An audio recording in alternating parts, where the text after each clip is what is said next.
आती है? हर चीज़ का कारण होता है ना, बिना कारण के कोई भी काम नहीं होता है।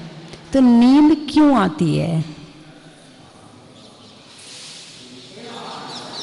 आराम फरमाने के लिए नींद आती है? नहीं, नींद आती है दर्शनावर्णी कर्म के उदय से।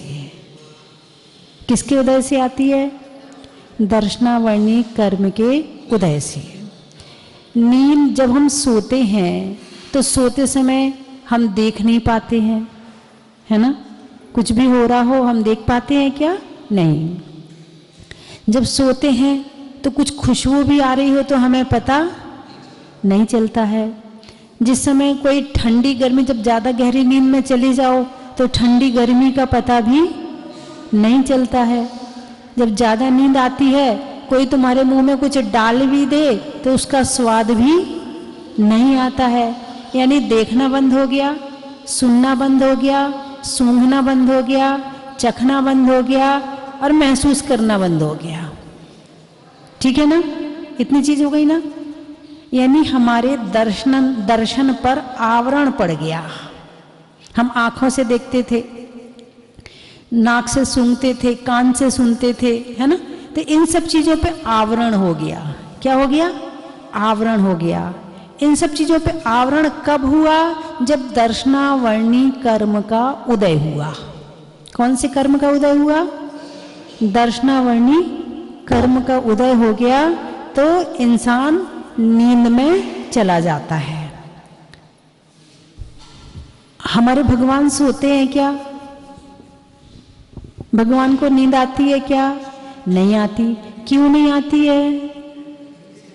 क्योंकि उनके दर्शनावर्णी कर्म का नाश हो गया है। इंसान दिन भर काम करता है, काम करने के बाद थकान हो जाती है, थकान होती है तो नींद आती है। एक कारण ये भी है, भगवान के असाता वेदनी कर्म क्षय हो गया, और जब असाता वेदनी का क्षय हो गया तो उनको थकान भी नहीं आती है। जब थकान नहीं आती है तो नींद नहीं आती है ना? और हमारे सिद्ध भगवान का तो शरीर ही नहीं है। जिसके पास शरीर है उसके पास थकान है, जिसके पास थकान है उसके पास नींद है, और जिनके पास शरीर है ही नहीं है तो सोने का काम ही नहीं है। न गोल्ड वाला सोना, न स्लिप वाला सोना, कोई सा सोना नहीं चाहिए उन्हें। वो दोनों सोने से रहित हो गए, है ना? तो इंसान को जीवन में सोना बहुत पसंद है। क्या पसंद है? कौन सा वाला सोना?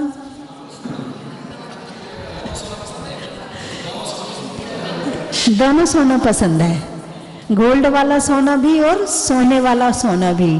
खाए बिना चल सकता है मगर सोए बिना नहीं चल सकता है। लोग 10 उपवास कर लें मगर नींद अच्छे से आ जाए तो कहते भाई उपवास अच्छे से हो गए, और उपवास में नींद नहीं आए तो कहते उपवास अच्छे से नहीं हुए। क्योंकि सोने के बाद दिन भर में जो थकान हुई है, दिन भर में जो शरीर में टूट फूट हुई है, दिन भर में जो शरीर की एक्टिविटी रही है, वो सारी सोने के बाद भरापाई हो जाती है। उसकी भरापाई सोने से हो जाती है। इसीलिए शरीर को आराम की जरूरत होती है। आराम मतलब सोना। आप रात भर लेटे रहो लेकिन नींद ना आए तो काम नहीं होगा। नींद ना आए और लेटे रहो, आराम तो किया मगर नींद नहीं आई। सुबह कैसे उठोगे? थके उठोगे या फ्रेश उठोगे? थके उठोगे। क्यों भाई? लेटे रहे, फिर कैसे थक गए तुम? लेटे लेटे कहीं थक सकते हैं क्या? नहीं नहीं, नींद नहीं आई ना। थकान कब उतरती है? जब नींद आती है तब थकान उतरती है। तो वर्तमान समय में जिस स्थिति में जी रहे हैं उस स्थिति में नींद जरूरी है, लेकिन नींद को समझे तो सही, क्या है ये नींद? नींद आती है दर्शनावर्णी कर्म के उदय में। इसके 5 भेद बताए हैं। कितने बताए हैं? 5। निद्रा, निद्रा निद्रा, प्रचला, प्रचला प्रचला और स्त्यान वृत्ति। 5 भेद हैं इसके। लोग सोते हैं, कितनी तरह से सोते हैं। कोई निद्रा वाला होता है, कोई निद्रा वाला होता है, कोई प्रचला वाला होता है, कोई प्रचला वाला होता है, कोई स्त्यान वृद्धि निद्रा वाला होता है ना। निद्रा कुत्ते की नींद, जरा सा कुछ हुआ उठ के बैठ गया, निद्रा। दूसरी है निद्रा, सुबह तक 8 बजे तक सो रहे, उठा के बिठा दिया, भाई उठ जा, स्कूल का टाइम हो गया। अच्छा भी उठता हूँ, बस 5 मिनट, बस मम्मी 5 मिनट, फिर सो गए। फिर मम्मी जगाने गई, मम्मी बस 5 मिनट और। बेचारी मम्मी जाए, इनकी निद्रा पर निद्रा चल रही है। मम्मी ने पकड़ के उठा के बिठा दिया, वो बैठे बैठे सो गया। नींद पे नींद आ रही है, ये निद्रा है ना। प्रचला, जब सोते हैं किसी की लार बहती यहाँ तक पहुंच जाती है, किसी की आंख बहती है वो यहाँ तक पहुंच जाती है, सुबह उठता है तो यहाँ रेला मिलता है ना। प्रचला नींद में बड़बड़ाता है, 1 नंबर कर देता है, समझ गए। उसे पता ही नहीं चलता 1 नंबर निकल जाती है, बिस्तर गीला हो जाता है। प्रचला और स्त्यान वृद्धि निद्रा में इंसान सोता रहता है, उठ के घर का सारा काम कर लेगा, झाड़ू कर लेगा, पोंछा कर लेगा, बर्तन कर लेगा, सब काम कर देगा और जाके सो जाएगा। सुबह पूछेगा अरे ये झाड़ू पोंछा किसने किया।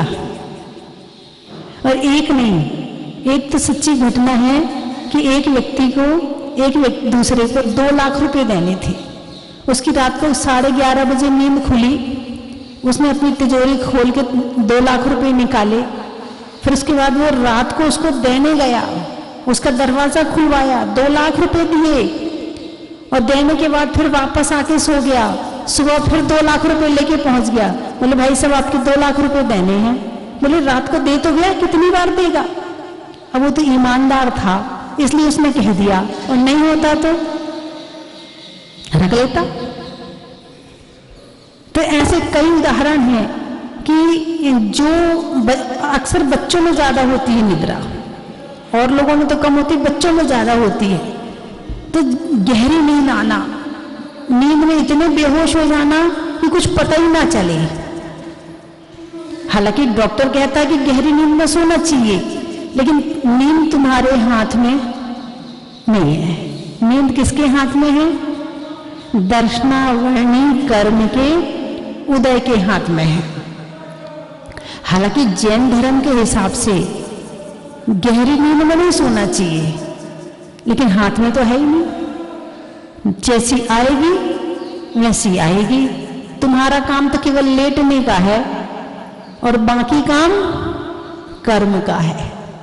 इंसान का काम तो केवल लेटने का है, इससे ज्यादा कोई काम नहीं। हाँ, कुछ लोग नींद की गोली खाते हैं, नींद की गोली खा खा के सोते हैं। मतलब अनेक तरह के उपाय किए जाते हैं नींद के लिए। और किसी की नींद ऐसी होती, पड़ता है और सो जाता है। कोई बेचारा नींद को बुलाता रहता है, आजा भाई, आजा भाई, आजा निंदिया रानी, आजा निंदिया रानी। कहीं मोबाइल देखेगा, कहीं कुछ करेगा, कहीं कुछ करेगा, बड़ी मुश्किल से आएगी।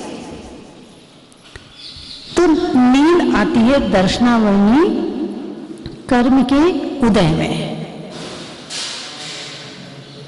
अल्प निद्रा, ज्यादा नहीं सोना चाहिए, कम सोना चाहिए। मुश्किल से 4-5 घंटे में आराम से नींद पूरी हो जाती है। अब दिन भर का काम आराम से चल सकता है। लेकिन नहीं, रात देर से सोएंगे और सुबह देर से जागेंगे। एक भाई कह रहे थे, अभी विधान चल रहा था, क्या चल रहा था, बोले हम तो जल्दी उठ जाते हैं, हम तो 7 बजे उठ जाते हैं, हमें तो जल्दी नींद खुल जाती है। मैंने कहा देखो जरा, 7 बजे जल्दी नींद खुल जाती है। सूरज कितने बजे उगता है पता है किसी को? 5:30 बजे या 5:45 पर, बस यही टाइम, इसके बीच का टाइम है ना। सूरज तो आ गया 5:45 पे और तुम्हारी नींद खुल रही है 7 बजे। और क्या कह रहे हो, हम तो जल्दी उठ जाते हैं, हमारी नींद तो बहुत जल्दी खुल जाती है। इसके मतलब तुम्हारे घर वाले उससे भी देर से सोते होंगे, उठते होंगे, तब तुम्हें लग रहा है क्योंकि उनकी अपेक्षा जल्दी है, बाकी जल्दी नहीं है। ब्रह्म मुहूर्त में उठना सर्वश्रेयस्कर। यदि किसी की नींद 4 बजे से 6 बजे के 5 बजे के बीच में खुलती है, वो उठ जाए, उठ के भले वो 1-2 माला फेर ले, भक्तांबर पढ़ ले, फिर भले कोई काम ना हो तो लेट जाए दोबारा, लेकिन उठे जरूर। उस समय में फेरी हुई माला, किया हुआ धर्म एक हमारी अंदर आत्मा को जागृत करता है। और जिसकी आत्मा जागृत हो गई है उसको फिर सोते हुए भी वो सोता नहीं है, वो सोते हुए भी जागता है। लेकिन जो सुबह नहीं उठता है वो जागते हुए भी सोता है। इसलिए ब्रह्म मुहूर्त में उठना जरूर चाहिए। और जो रात को जल्दी सोएगा वही तो उठेगा। अब रात को 12 बजे तक मोबाइल चल रहा है, इससे चैट हो रही है, उससे चैट हो रही है, उससे बात हो रही है, रात को यही तो करते हो। अब रात को बात नहीं कर सकते हो, चुपचाप पड़े पड़े चैट करते रहते हो। अरे बातें बंद करो, बहुत बातें कर ली जिंदगी में, कोई रिजल्ट। यदि कोई इनाम मिल रहा हो कि आप रोज 12 बजे तक आप चैट करते हो, आप बातें मारते हो, तो हम आपको गोल्ड मेडल दे रहे हैं, ऐसा है क्या? जब गोल्ड मेडल मिलना ही नहीं है तो काय को किसी से बात करनी है? और जितनी बातें करोगे उतनी लड़ाइयां बढ़ेंगी, जितनी लड़ाइयां बढ़ेंगी उतना कलेश होगा, जितना कलेश होगा उतना जीवन खराब होगा। जितना कम बोलोगे, कम बोलो, काम का बोलो। क्या? कम बोलो, काम का बोलो। ज्यादा बोलोगे लड़ाई होगी, इसलिए ज्यादा नहीं बोलने का। तो रात को चैट भी नहीं करने का, जितनी आदत पड़ गई है उसको वापस करो। ज्यादा मोबाइल रात तक देखते हो उसको कम करो, अपनी आंखों को आराम दो। रात्रि होती है विश्राम के लिए, किसके लिए? विश्राम के लिए। और दिन होता है काम के लिए। दिन में जितनी मेहनत कर सको उतनी मेहनत करो, उसमें कोई कमी मत रखो। और रात आ जाए सारी मेहनत छोड़ दो, अब कुछ नहीं करेंगे, बस हो गया काम। रात आई है विश्राम के लिए। पहले के लोग क्या करते थे? रात को 9 बजे सो जाते थे, लाइट थी नहीं, पहले लाइट थी नहीं, तो मंदिरों में लालटेन रख के स्वाध्याय होता था, है ना? और सब इकट्ठे, क्योंकि टीवी नहीं, मोबाइल नहीं, तो लोग कहाँ जाए? तो स्वाध्याय में चले जाते थे। हर मंदिर में स्वाध्याय की गद्दी लगती थी, हर मंदिर में स्वाध्याय होता था, तो धर्म भी हो जाता था। अब स्वाध्याय से लौट के आए, अब क्या करें? लाइट तो है ही नहीं है, दीपक में क्या करें? ज्यादा दीपक में भी कुछ नहीं होता है। तो 9, 9:30 तक सब लोग सो जाते थे, ठीक है?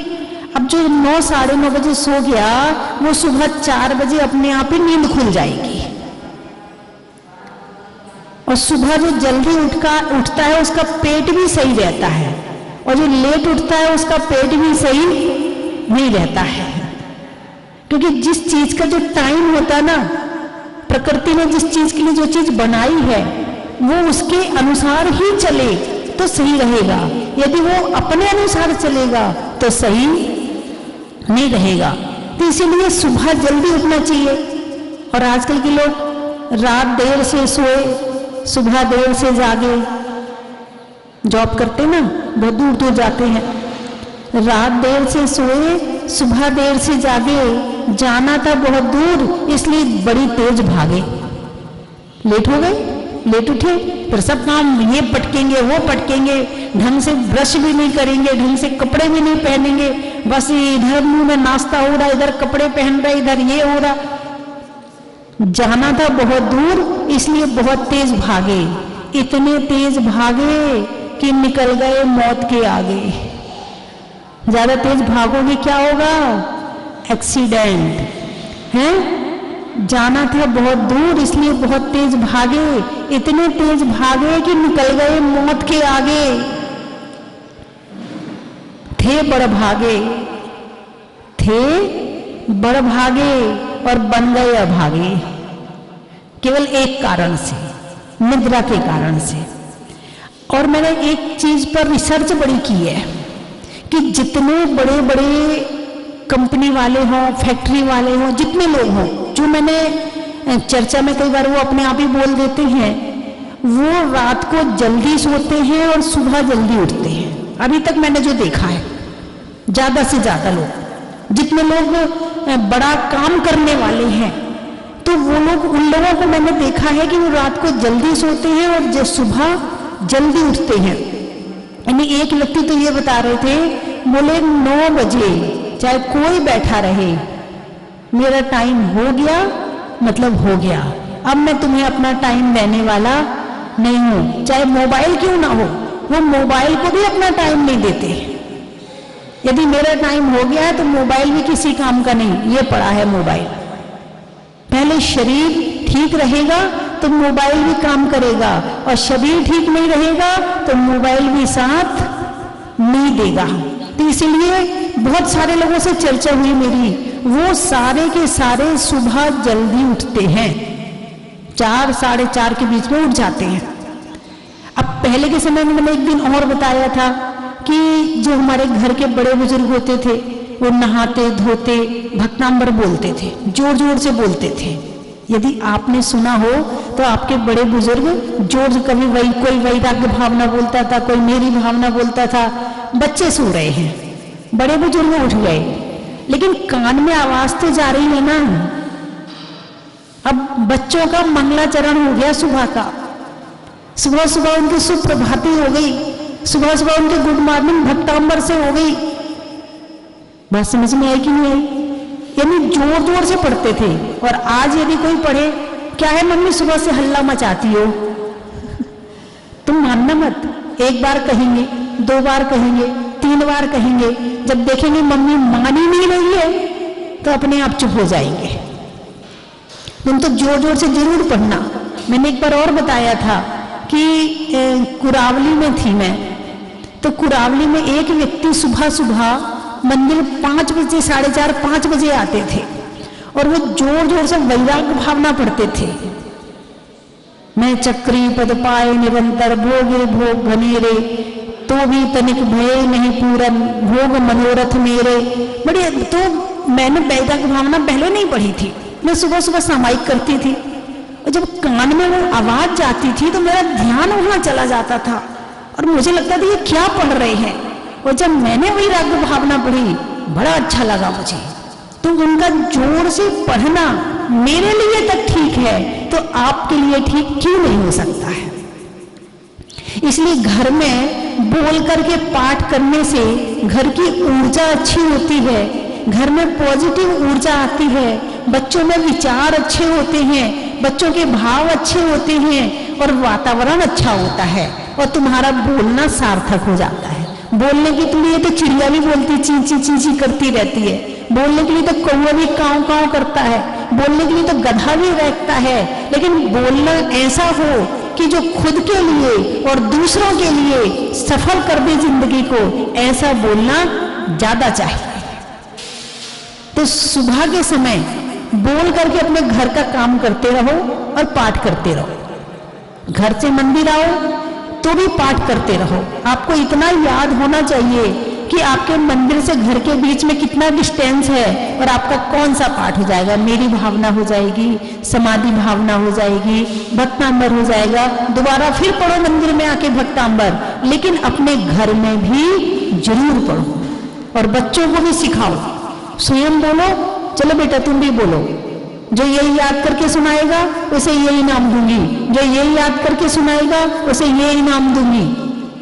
तो बच्चे, छोटे बच्चे इनाम के लालच में याद भी कर लेंगे, है ना। आज आपने उनके अंदर बीज डाल दिया, आज आपने उनके अंदर याद करवा के बीज डाल दिया, अब वो कब काम आएगा पता नहीं है, क्योंकि आजकल की जिंदगी इतनी संघर्षमयी हो गई है। पहले तो संघर्ष 18-20 साल के बाद में शुरू होता था, अब तो बच्चे का, बेचारे का 4 साल का बच्चा संघर्ष शुरू हो गया। दुखी जिंदगी उसकी 2.5-3 साल से शुरू हो जाती है। मार मार के पढ़ाते हैं, रुला रुला के पढ़ाते हैं, उसके बेचारे के तो बचपन ही खत्म कर दिया तुमने। बस तू आगे रहना है, कंपटीशन में पीछे नहीं रहना, तुझे नंबर अच्छे लेके आना है। पहले तो यही नहीं पता होता था मम्मी पापा को कि मेरा बेटा कौन सी क्लास में है, बड़ा वाला कौन सी क्लास में है, छोटा कौन सी क्लास में है, तीसरे नंबर पे कौन सी क्लास में है। बस बच्चे ने फीस मांगी तो फीस दे दी, ले जा। क्या पढ़ रहा है, क्या कर रहा है। आजकल तो माँ बाप पढ़े लिखे ना हो तो बच्चों को एडमिशन नहीं मिलता है। बड़ी संघर्षमय जिंदगी हो गई है ये, सुखी जिंदगी नहीं है, ये दुखी जिंदगी है। इसमें दिमाग में शांति नहीं है, भागम भाग, वो उससे आगे जा रहा, वो उससे आगे जा रहा। पहले शांति थी, जहां है वहां ठीक है, संतुष्ट है, थोड़ा पढ़ लिया बहुत है, 5वीं तक पढ़ लिया बहुत है, चिट्ठी माचनी तो आ गई ना, बहुत है। और 8वीं पास को तो नौकरी मिल जाती थी, और 11वीं पास तो बहुत आगे पहुंच जाता था। अब तो कितना पढ़ लो, चप्पल घिस लो तो भी नौकरी बड़ी मुश्किल से मिलती है। तो बंधुओं, बात चल रही है नींद की कि सुबह जल्दी उठना चाहिए। सुबह जल्दी उठने से दिमाग भी सही होता है, मन भी प्रसन्न रहता है, दिन भर वातावरण अच्छा बना रहता है। सुबह जल्दी उठ जाते हो, थोड़ी एक्सरसाइज भी कर लो। रात भर में सोए थे, हड्डियां और नसें अकड़ गई थी, सुबह उठ के थोड़ी सी एक्सरसाइज कर लो, नसें नरम हो जाएंगी। उसके बाद फिर अपना घर का काम कर लो तो वो भी शुद्धि से हो जाएगा। नहा के जाओगे चौके में, देर से उठोगे तो नहा के भी नहीं जाओगे, बिना नहाए घुस जाओगे रसोई में, और बिना नहाए घुसोगे, सारी रसोई अशुद्ध कर दी आपने। सुबह जल्दी उठोगे तो नहाना भी टाइम से हो जाएगा, सुबह जल्दी उठोगे रसोई का काम पूरा हो जाएगा, मंदिर भी टाइम से पहुंच जाओगे, अभिषेक भी देखने मिल जाएगा, पूजा के लिए भी टाइम मिल जाएगा, स्वाध्याय के लिए भी टाइम मिल जाएगा। देर से उठोगे कोई काम नहीं होगा। अरे बोलिए ना, हैं? ऐसा है कि नहीं है? सुबह जो 4 से 5 बजे के बीच में स्नान करता है उसको कहते हैं ऋषि स्नान। कौन सा स्नान? ऋषि स्नान। जो 5 से 6 के बीच में स्नान करता है उसको कहते हैं देवता स्नान। जो 6 से 7 के बीच में स्नान करता है उसको कहते हैं मनुष्य स्नान। और जो 7 के बाद स्नान करता है उसको कहते हैं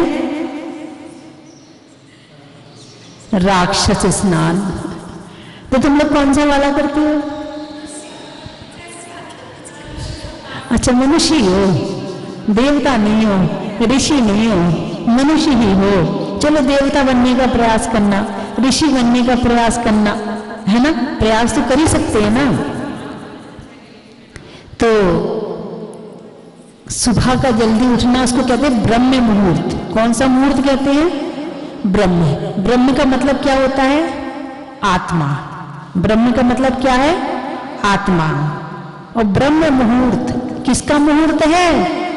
आत्मा का मुहूर्त है। सुबह 4 से 6 के बीच का दिया हुआ नियम का फल, उससे शरीर भी ठीक, बीमारियां भी ठीक, धर्म भी हो गया और सारा काम हो गया। बोले अब मैं शाम को खाता हूँ, 11 बजे सोता हूँ, भोजन पच जाता है। बोले अन्न ऊपर आता था, बोले और जब सोता तो बोले डॉक्टर ने कहा ऐसे टेढ़ा पलंग करो, उस पर सो ताकि वो ऊपर नहीं आएगा। बोले अब नहीं करना पड़ता कुछ भी, क्योंकि जब शाम को भोजन कर लिया तो पच गया, अब वो कहाँ जाएगा? नीचे जाएगा, ऊपर तो आएगा नहीं। पहले खाता था और सो जाता था तो फिर वो ऊपर की तरफ आता था, तो पलंग भी टेढ़ा करना पड़ता था मुझे। अब बोले अब कुछ नहीं करना पड़ता और बिना ऑपरेशन के बीमारी ठीक हो गई। बोले मैं सुबह भी जल्दी उठता हूँ। जितने लेखक हैं, जितने चिंतक हैं, जितने मैंने बताया ना, जितने क्वालिटी वाले लोग हैं, वो सारे के सारे सुबह जल्दी उठते हैं। सुबह उठने वालों की बहुत सारी क्वालिटी अपने आप बढ़ जाती है। उनके अंदर दिमाग में चिंतन जागृत होता है, अच्छे विचार जागृत होते हैं, अच्छे भाव जागृत होते हैं, धर्म की भावना पैदा होती है। और जो नहीं उठता है तो जिंदगी तो सबकी चल रही है। जिंदगी जब आयु कर्म खत्म होगा तभी खत्म होगी जिंदगी, तो कहीं जाएगी नहीं। जीव का स्वभाव जीना है, कहीं भी रहेगा जिएगा, जीने को तो कुत्ता भी जी रहा है, बिल्ली भी जी रही है, बंदर भी जी रहा है, लेकिन जीवन को अच्छा कैसे बनाना है, वो ऐसे बनेगा। सुबह जल्दी उठने से बहुत सारे अच्छे काम अपने आप हो जाते हैं। इसलिए सुबह तो उठ सकते हो आप लोग। कितने बजे उठ सकते हो? 4 बजे कितने लोग उठ सकते हैं? हाथ उठाकर बताएं। 4 बजे अच्छे से हाथ उठाएं। टीवी में देख रहे हो वो भी हाथ उठाएं। अच्छा चलो 5 बजे कितने लोग उठ सकते हैं? बात चल रही है निद्रा कर्म की, इधर तो कर्म की बात चल रही है और मैं आपको जगा रही हूं। क्यों जगा रही हूं? आत्मा जाग जाएगी तो नींद तो अपने आप जाग जाएगी। संकल्प लेना है आत्मा को, शरीर तो अपने आप उठ जाएगा। संकल्प किसको लेना है? आत्मा को। आत्मा संकल्प लेगी तो शरीर उसको पूरा करेगा, और आत्मा संकल्प नहीं लेगी तो शरीर तो कहेगा नहीं अभी तो 6 बजे हैं, थोड़ी देर और सो लेते हैं, अभी थोड़ी देर और सो लेते हैं, सो जाओ। कोई सोने में कोई सोने का सिक्का नहीं मिलेगा। और ये भी कहा जाता है कुंभकर्ण, जबकि कुंभकर्ण ऐसा नहीं था।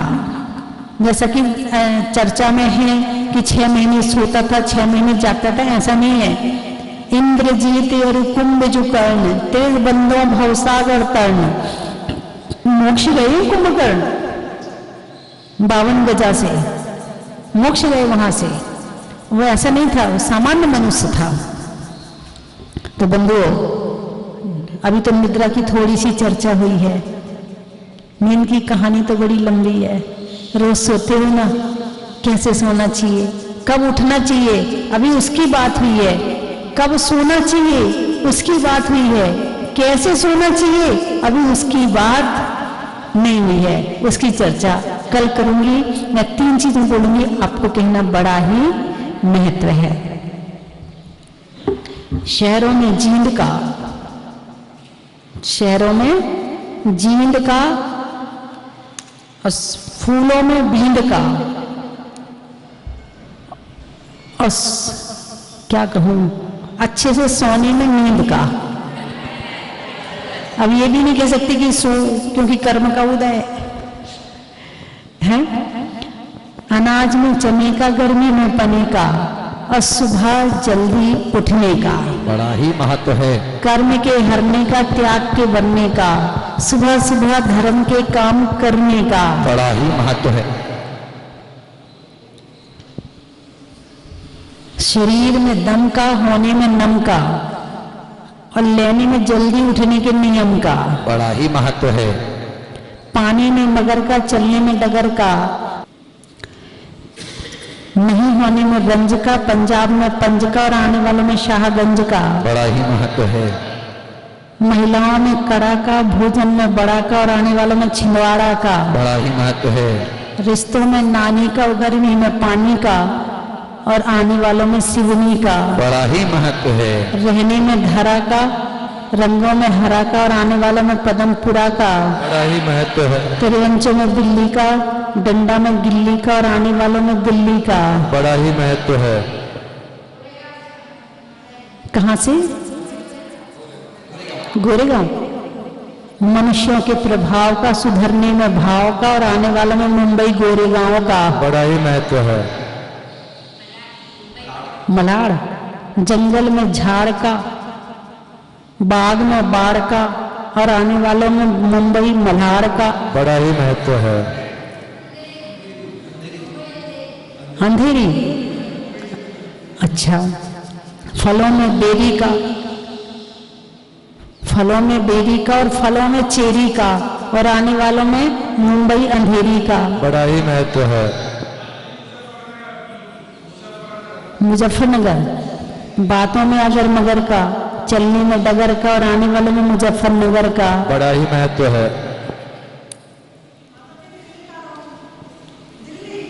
दिल्ली का बता दिया ना, आपने सुना नहीं?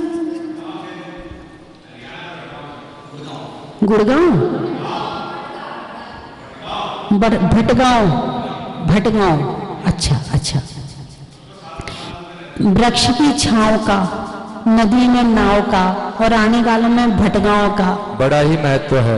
वृक्षों में बड़का बड़की जड़ का और आने वालों में रामगढ़ का बड़ा ही महत्व है। आम की बोर का, नेता के दौर का और आने वालों में मंदसौर का बड़ा ही महत्व है। फलों में बेरी का, अच्छे काम में नहीं होने में देरी का और आने वालों में चंदेरी का बड़ा ही महत्व है। मिठाइयों में मावा का, गांव में नावा का और आने वालों में इटावा का बड़ा ही महत्व है। त्रियंचों में काऊ का, बाल कटाने में नाऊ का और आने वालों में लखनऊ का बड़ा ही महत्व है। पक्षियों में, पशुओं में चर का, किसान में हर का और आने वालों में सिलचर का। बोलिए 24 भगवान की। के होए कुबेर समान, जन्म दरिद्री होए जो जिनके नहीं संतान, नामी वंश जग में चले।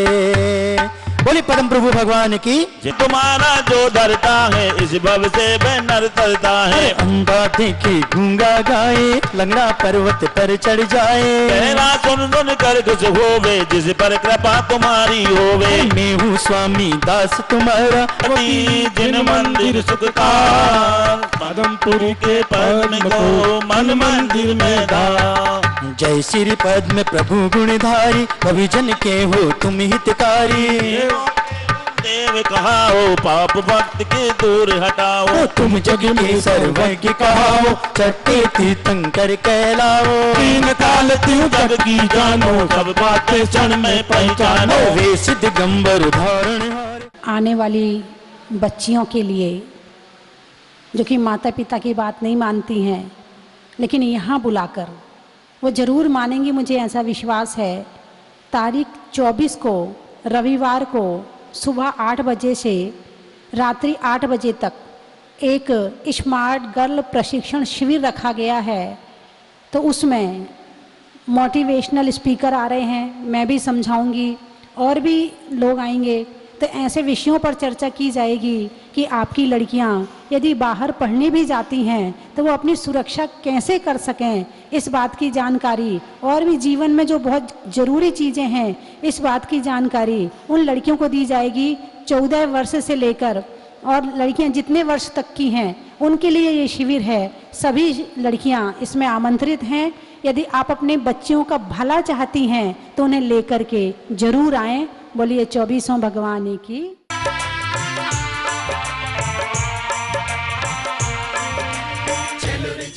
चन की थाल को सजाओ रे आज, रत्नों की थाल को भर लाओ रे आज।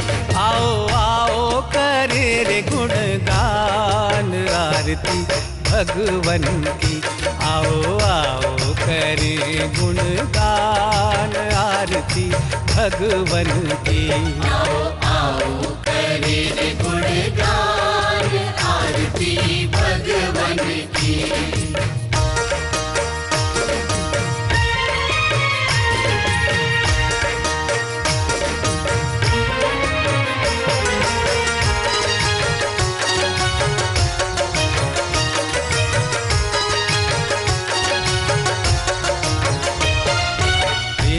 सुमित्र के राज दुलारे, माँ पद्मा जी के नैनों के तारे।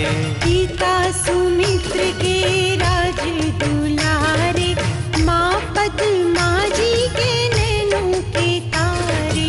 राजगृही में जन्म लियो आप, राजगृही में जन्म लियो आप। आओ आओ मनाए खुशी आज आरती भगवन की।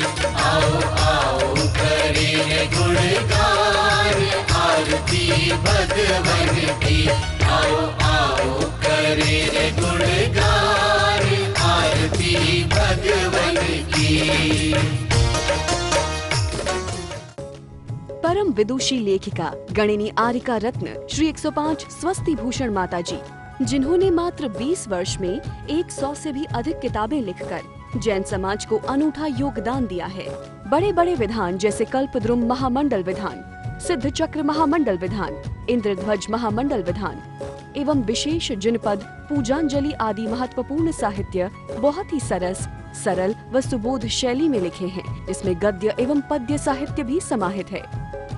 इन महान साहित्यों को पढ़कर आप भी अपने ज्ञान का विकास कर सकते हैं। साहित्य प्राप्त करने हेतु आज ही संपर्क करें। संपर्क सूत्र 7906062500 98683456768।